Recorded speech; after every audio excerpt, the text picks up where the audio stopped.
ગાંધીનગરમાં કાયદો સૂતો છે અને રેતીના માફિયાઓ ખુલ્લેઆમ રાજ કરી રહ્યા છે.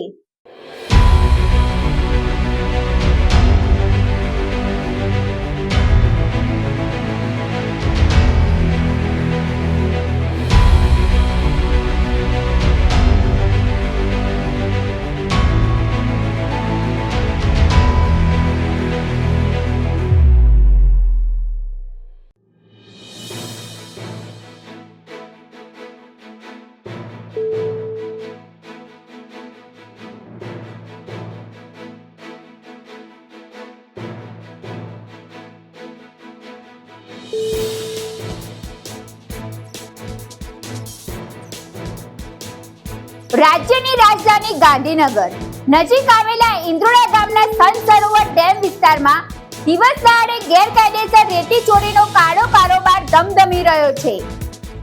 દરરોજ અનેક ટ્રેક્ટરોમાં રેતી ઉઠાવી લઈ જવાઈ રહી છે અને માફિયાઓએ એવા ખાડા પાડી દીધા છે કે તેમાં 2 થી 3 માણસો સમાઈ જાય, છતાં તંત્ર મૌન કેમ છે?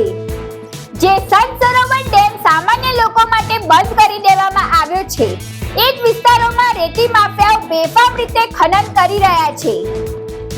શું કોઈની છત્રછાયા છે?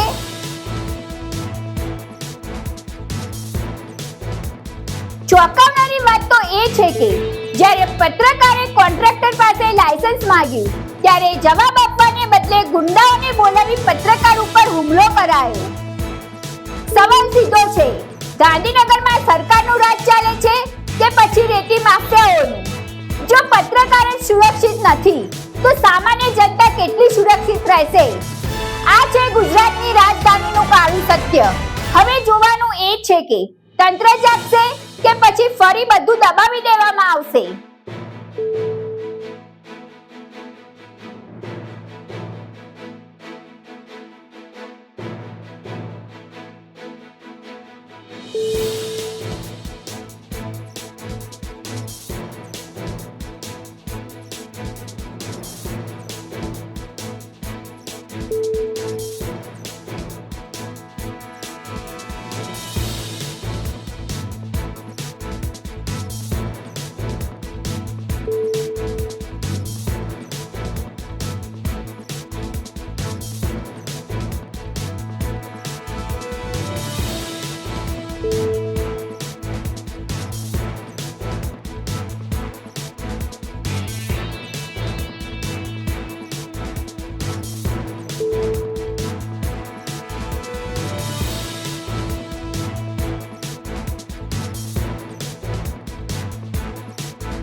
આવા સમાચાર માટે જોડાયેલા રહો TV17 ગુજરાતી સાથે.